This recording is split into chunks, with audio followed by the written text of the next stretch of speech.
मुख्यमंत्री युवा कार्य प्रशिक्षण योजनेमध्ये मोर्चा पार पडलेला आहे। आता यामध्ये अमरावती जिल्ह्यामधून मोर्शी तालुक्याचे माजी आमदार देवेंद्र भुयार यांनी सुद्धा दखल घेतलेली आहे। तर बघू शकता मुख्यमंत्री युवा कार्य प्रशिक्षणार्थींना नियमित करा देवेंद्र भुयार। तर बघू शकता 16 जानेवारी मुख्यमंत्री युवा कार्य प्रशिक्षणार्थी म्हणून शासकीय विभागामध्ये नियुक्ती देण्यात आलेल्या प्रशिक्षणार्थींना दरमहा 10,000 रुपये मानधन सुरू झाले होते।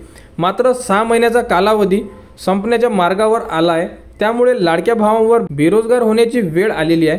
त्यामुळे मुख्यमंत्री प्रशिक्षणार्थी यांचा कालावधी वाढवा अशी मागणी माजी आमदार देवेंद्र भुयार यांनी महाराष्ट्र राज्याचे मुख्यमंत्री देवेंद्र फडणवीस, उपमुख्यमंत्री अजितदादा पवार यांच्याकडे केलेली आहे।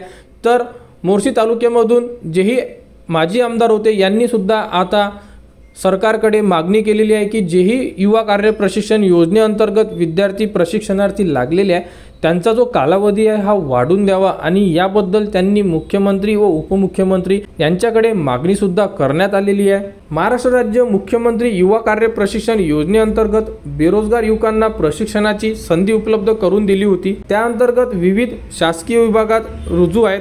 त्यामध्ये आपले कर्तव्य जबाबदारी अधिकाऱ्याच्या मार्गदर्शनाखाली अतिशय उत्तम प्रकारे पार पाडत आहेत। युवा प्रशिक्षणार्थी म्हणून हा कालावधी फक्त 6 महिने आहे। हा कालावधी फेब्रुवारी 2025 मध्ये समाप्त होणार आहे।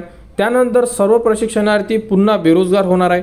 महाराष्ट्रातील विविध विभागातील हजारो पदे रिक्त असताना प्रत्येक कार्यालयामध्ये असणाऱ्या युवकांची चांगल्या प्रकारे कामकाज केलेले असून त्यांना संपूर्ण कामाचा अनुभव असल्यामुळे मुख्यमंत्री युवा कार्य प्रशिक्षणार्थी ज्या स्थापनेमध्ये कार्यरत आहेत तिथेच त्यांना नियमित करण्याची अंमलबजावणी करण्यात यावी असा मुद्दा यावेळी माजी आमदार देवेंद्र भुयार यांनी शासनाकडे रेटून धरलेला असून मुख्यमंत्री युवा कार्य प्रशिक्षणार्थी कालावधी व वेतनवाढीचा विचार करावा।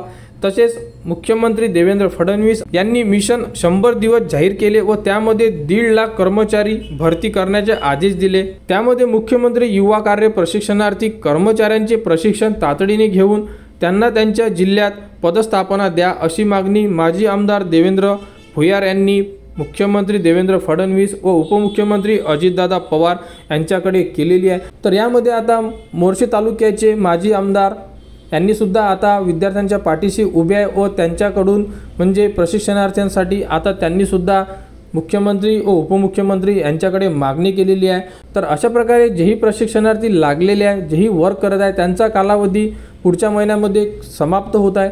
भरपूर ठिकाणावरून आता विद्यार्थ्यांच्या मागण्या ह्या मुख्यमंत्री व उपमुख्यमंत्री यांच्यापर्यंत पोहोचण्यात येत आहेत। तर यामध्ये आता सरकारला विद्यार्थ्यांच्या मागण्या पूर्ण कराव्या लागणार। तर युवा कार्य प्रशिक्षण योजनेबद्दल ही एक महत्त्वाची अपडेट होती। मुख्यमंत्री युवा कार्य प्रशिक्षण म्हणजे लाडका भाऊ याबद्दल जेही पुढील अपडेट येईल ती तुम्हाला आपल्या यूट्यूब चॅनलवर उपलब्ध करून देण्यात येणार आहे।